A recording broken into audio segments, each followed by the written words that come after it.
Welcome to the Hustle Wing podcast. Today we are joined by Sam Hillsman, the co-founder and CEO of Cloudfruit. He's going to chat to us today about himself and his company. We're going to have, a little time to get to know each other and just an all-round good time. So thank you so much for joining us today, Sam. Compliments to the new season. How are you doing? Thanks, Izzy, for having me. I'm doing well. How are you doing? I'm great. Thank you for asking. So, what is Cloudfruit? What do you guys do? Cloudfruit is a services-based company. We have four primary service lines. So we do analytics, we do web development, Mhm. we do managed services. So we have kind of a slew of managed services that are based on what our particular technical acumen falls within. So Nice. we do a lot of stuff under kind of the product development, product management space, and we also do a lot of stuff under the systems architecture, systems Mhm. integration space. So kind of everything that falls in that. It includes building scalable systems, consulting on building scalable systems, Okay. things of that nature. And then our fourth service line is called Road to MVP. We actually originally started out doing full product development services. But we kind of realized that everything's moving towards SaaS products, and there's very Yeah. few companies that want to build an internal product, and those that do are generally either highly specialized, um, Mhm. or they're very large. And we do specialize a bit in healthcare. I have a very deep background in healthcare, so we do have a bit of a specialty there, but really not enough to warrant trying to do product development. So what we've kind of done is narrowed down our service offering to the beginning stages and the end stages potentially Yeah. of of that process, but primarily focusing on the beginning stages. So we want to help you get through the planning and design, but not all the design. Like we want to help you get through essentially like user stories, and we're going to kind of Okay. stop there. Like we don't necessarily want to get into the business of building wireframes and doing. I mean, we may want to help with wireframes and get to a point, but we're going to kind of cut it off at development. So we're trying to help you build an actual prototype. And so what we found is we've kind of cycled through this a few times through this iterations of this product development service. And what we find is that our clients often think that they want a prototype or say that they want a prototype or start out wanting a prototype. They genuinely want it.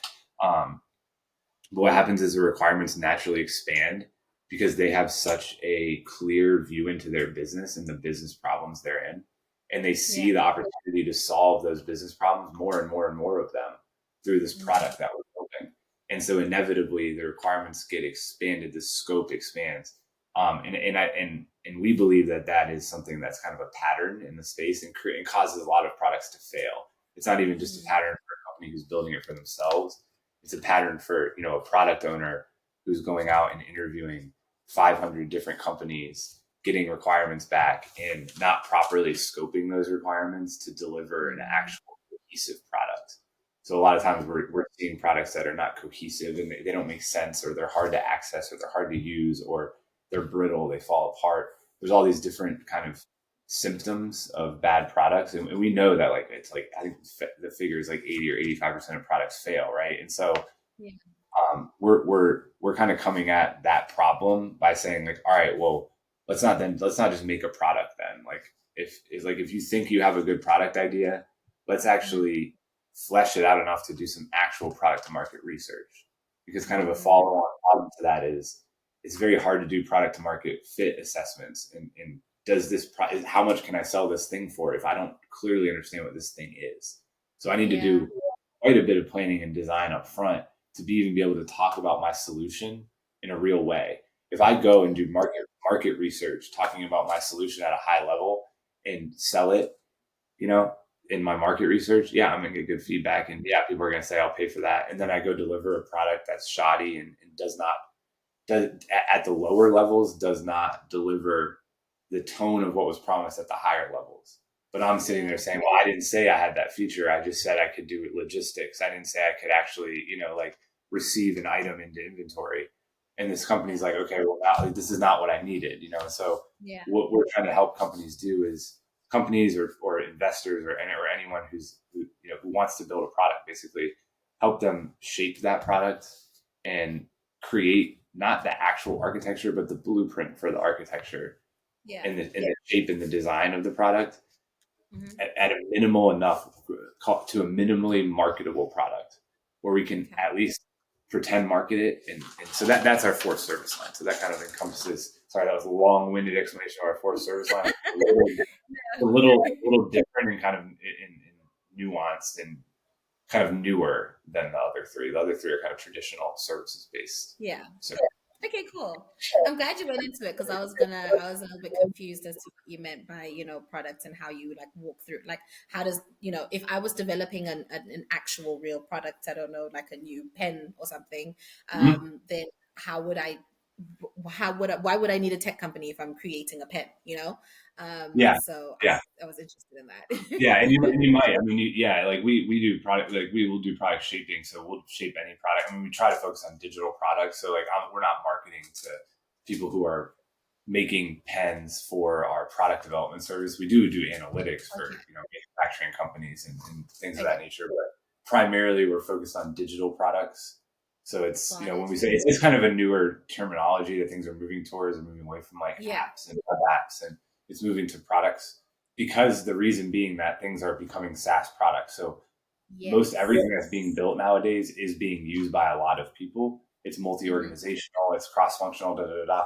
So it's really not just, and when you start doing that, there's stuff on the product side that you have to take into account, like authentication. How do multiple companies use it? How do you store and protect the data? Like the whole, and also like, how do you communicate about the product? How do you teach new people about what it is? How do you train people about it? How do you onboard new resources to work on it? There's so many different things that you have to do. So you need all of this, what's called product development, which is essentially creating documents, working with people to understand requirements, putting those requirements into clear documents, that different kinds of documents for technical architects to read, documents for a CEO of a potential client, all different kinds of documents at different levels and different purposes. And that's kind of the role of the product owner in organizing those documents and being able to speak to what is the thing we're building. And that's kind of what pretty much everything that's being built digitally nowadays needs to have that behind it. And so because it does, it's still being explicitly called out as like a separate function or a separate service offering. And underneath that service offering comes like the business analyst role. So the business analyst role is what we would hire for, or the product owner role and the business analyst role, product manager, one or the other. And those two kind of work together.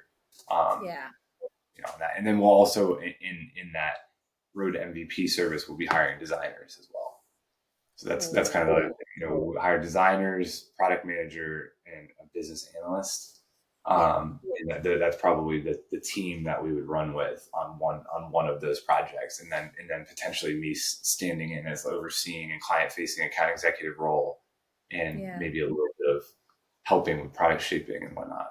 And there's also another kind of thing I'll say about product ownership and product management is, if you're a product manager and you're not doing project management, I believe you're doing it wrong, because having a separate product owner and a project manager is extremely difficult, and it doesn't make a lot of sense from my perspective. And I think it actually creates a lot of problems. It creates the too many cooks in the kitchen problem very quickly, because you already have a technical architect who's kind of at that level and can do project management too. So then you've got three people. You've got a technical architect who's supposed to be technical. You've got a product owner who's supposed to be product side. And then you've got a project manager who's trying to coordinate all of their tasks too. It's easier to just give it to one of these two people, because it's just a hat now.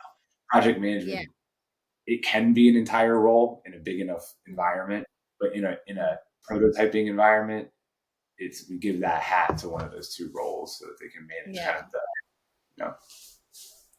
Makes sense. Okay, well, thank you so much for clearing that up, because I thought you were talking about the manufacturing side. I was like, oh, this is interesting.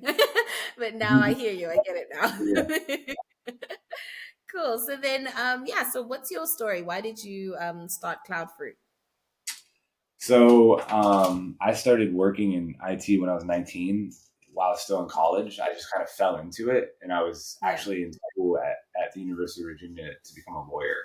And so and I just kind of changed career paths immediately. I had a double major in Spanish. I was trying to go to Miami and be a bilingual lawyer. That was my career goal, and it just completely changed. And so I started working in IT and healthcare IT specifically, and I kept doing that for a Mhm. long time. I've done a lot of different roles. I started out doing like quality reporting and some system Mhm. administration in quality, and then I Mhm. moved to, and that's a lot of like looking at influenza vaccination rates, pneumococcal vaccination rates, like across the Yeah. hospital, and helping create dashboards and reports that they can work from and improve their processes so that they can bring those rates Okay. up so that they can get paid appropriately by Medicare, Medicaid, or whatever. It Yeah. ends up all going back to the funding sources and all that in healthcare. But yeah, working on quality, and then I did some um, integration engineering, so HL7 integration engineering for about a year. Did some financial Mhm. systems analysis for about a year, and then I kind of fell into like an ERP role for a few years, for about 3 years. I was an ERP Mhm. architect at a big hospital, so I was managing all their business systems, basically HR, Mhm. finance, payroll, et cetera, et cetera. Um, Mhm. then I moved to Johns Hopkins because I've always, at every job I've been at, I've done analytics. I've always had database access, and I've always kind of honed my SQL.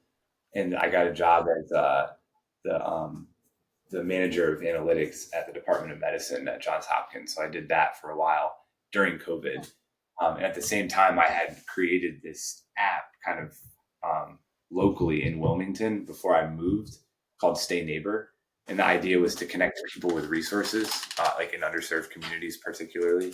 So I kind of like very passionate about that, and posted something on Reddit and got a bunch of people. They kind of all agreed. My theory was during COVID, people are going to have less access to resources, especially in underserved communities.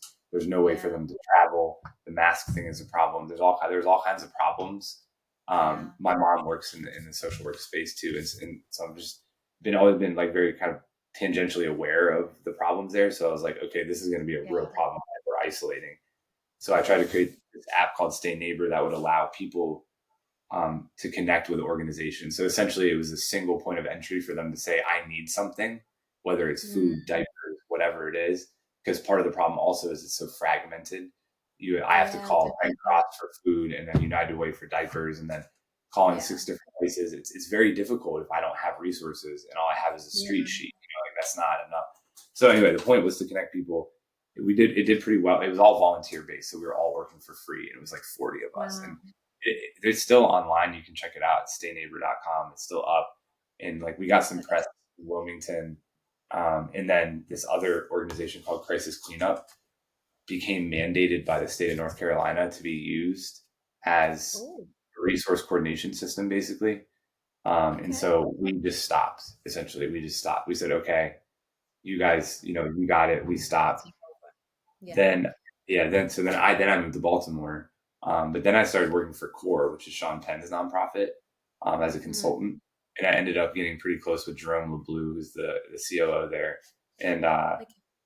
I kind of pitched, I repackaged Stay Neighbor a bit and pitched it to him as an idea, and he Mhm. liked it, and so we went and applied for a couple grants, and we won Center for Disaster Philanthropy grant, and we won Nice. Amazon Go Further Faster grant. And so we were able to Mhm. get a good bit of money together, and I put a team together and we built this product called Core Connect, which Okay. is now being used in a few communities and it's kind of starting to expand. It's essentially Mhm. same concept as Stay Neighbor. Um, and it's just during a disaster. It's very helpful to connect people with resources. It's also very helpful Yeah. for the government to measure and understand who's been affected and what way, so that Yeah. preventative measures are better. If you go to pretty much any county or city in this country, in the Mhm. U.S., and you ask them if there was a major disaster, who would you tell to evacuate, or who would you go to first? They wouldn't know because we don't have the Yeah. systems in place to inform us of, but we Yeah. have the technology. So like whenever we have the technology, but we don't have the systems yet, there's a gap, right? Mhm. And so Yeah. we try to fill that gap with Core Connect. I think we did pretty successfully. So Okay. it's rolling out. And then I kind of once it got to a stable place, I walked away from that and started Cloudfruit, and Okay. that was September of 2022. And Mhm. so here we are now, Nice. Okay, so you're just over a year old. That's cool. just over a year Um, old. yeah, yeah. And so what are some of the challenges that you guys are facing at Cloudfruit at the moment then? Challenges. Yeah. So we have one client. Well, okay, so I'll just be completely transparent with you. So we have three partners. And so what Okay. we've kind of decided is that it's really not feasible. It's not easy, and it's very challenging to run a three-person services business, especially with Yeah. three people, executive level located in the US with, Yeah. executive level salary needs with, we all have come from careers that pay very well. So to Mhm. get to that financial level with Cloudfruit is very, very, very difficult for three people. Yeah. So I am going to be the only one staying as a partner, as an owner of Cloudfruit, Okay. and they're Okay. going to be kind of walking away. Hmm. Um, and we have a couple other business entities that we've created already. Hmm. So we're going to use those to build products. So like what we've kind of realized is that one of our clients we're building a custom ERP for. They're Hmm. called Bridgewater Studio. They're located in Chicago. Do a lot of really, really, really cool stuff. They do kind of like end to end space design and fabrication. So like they did the Hmm. Little Mermaid set. They did the Children's Museum in Chicago. Oh, Yeah, they did the okay. U.S. Marshal Museum. They take an empty space and they Uh-huh. design it, and then they fabricate with 3D printers and stuff and other fabrication methods, Wow. everything in there, and then they install it. They do like Hmm. when Sears has their big, like or it's not Sears, something in LA puts these Hmm. giant presents, Christmas presents, like wrappers Okay. in Yeah. their hotel lobby. Like they do stuff Yeah. like that, and big stuff. So we're building an ERP for them because they have very, very unique business processes. Kind of Yeah. they have kind of newer business processes, more what we're Okay. seeing with technology. They have newer, they're not using older business processes. So we're building an ERP to support that. And it's a product. And right Hmm. now we're building it for them, but we're likely going to market it, productize it, and market it. The client wants to do that. And so we're probably going to productize it and market it. And we think it has like some real, so we've been building it for a year. And Okay. then we're getting ready in April to release it into the client's environment as like a V1. And this is where we kind Okay. of learned that lesson. We started out with them doing MVP and Yeah. doing a very small set of their ordering and logistics functions. And throughout Hmm. the process, like the only thing that made sense to build was this product. And that's kind of the Yeah. problem is like if you're building a product for someone to use, you have to create that functionality that they need. If you're building a Right. product for the market, theoretically, you can afford to do an MVP. It's still hard to Mm. keep the scope tight enough, but you Yeah. have to you have to keep the scope focused, or else people won't Yeah. understand what you're talking about. They won't know how to evaluate it. You just won't get good feedback. So It's true. we're building this app, and we're likely going to sell it. So we'll probably move the app into one of our entities, and we'll start Hmm. building it. So we have a very reliable development shop in Pakistan, so we're pretty Hmm. unlikely to need much in the way of development resources anytime in the Yeah. near future. But Okay. we don't have they don't do analytics services, and we Yeah. do have a need for US based resources sometimes with certain projects. Okay. And like Okay. our other service lines are all kind of have needs for either US based or offshore resources either way. Yeah. Awesome. Awesome. Cool. Well, Yeah. then I guess that segues into the last question, which is what sort of assistance would you need, from our community? So I'm assuming you'd be in the market for business analysts in the future. Oh yeah, yeah, definitely business analysts. Like US based business analyst is a big one. Hmm. Probably potentially like like a sales high level salesperson, high level marketing person, Okay. potentially at least on a consulting level because I do a lot of Hmm. that, but I'm self trained, self taught, and like Yeah. I know that as I go to do it formally for a product that's going to the market, I would really like to Hmm. have someone with deep experience like consult on it and potentially like sit on it in like that role. So there's room for those kinds of roles too, where it's like less hours, fractional roles. Yeah. But yeah, I'm going to be creative with it and just make it work. But well, there's definitely like, and especially if there's reliable resources that people that are passionate about doing a good job, basically. Like, Yeah. you don't need to be passionate about the work. I don't expect you to be. That's ridiculous. But like, be passionate about delivering a quality solution. Like, be Yeah. passionate about like being diligent and getting the work done. Like, you don't Yeah. need to be corny and excited about the work. That's goofy, but you know. So yeah, I mean, there's definitely. I many get that. opportunities. It's And then so also, if you stressful. guys, Like I love my job. right, yeah, no one does. It's okay. We have to do it because we're contributing to society. Like that's just kind of how it works, Yeah. right? We have to spend our time contributing to other people. We're being selfless. So, um, anyway, yeah, and the other help, I guess, would be like if you got like the publicity is very helpful to be Of transparent. course. Like it's very helpful to have that. And then like if there's any like people that need our services that your company knows of or anything that we could potentially do, it'd be cool. So Yeah. Awesome. yeah, Awesome. Cool. definitely looking forward to looking into like the talent pool that you guys have built up and see what it looks like. And I'm Yeah. happy to get feedback on it too. And like kind of Yes. I'm happy to help you guys build out Hustle Wing because I think it's cool and I think it's Yeah. the future and I think it's where shit's going. Excuse my language. So yeah, I'm happy to help in whatever way Yeah. is needed. Cool. Well, great. Well, it's been amazing chatting to you. I definitely do look forward to connecting with you again soon. I mean, our talent is, rich. We've got some really high level people that have worked in roles like function, contractually and long term sort of experience wise. So Yeah, I don't think you'll have a problem in sort of sifting out and finding out the people that would like mesh with you. But yeah, the feedback is always warranted. I love the transparency that you have, and you've gone into great detail about what you guys do. So yeah, you should be looking for some quality connections. yeah, for sure. Looking forward to it. Awesome. Well, thank you so much for your time, Sam, and I hope you have a great day.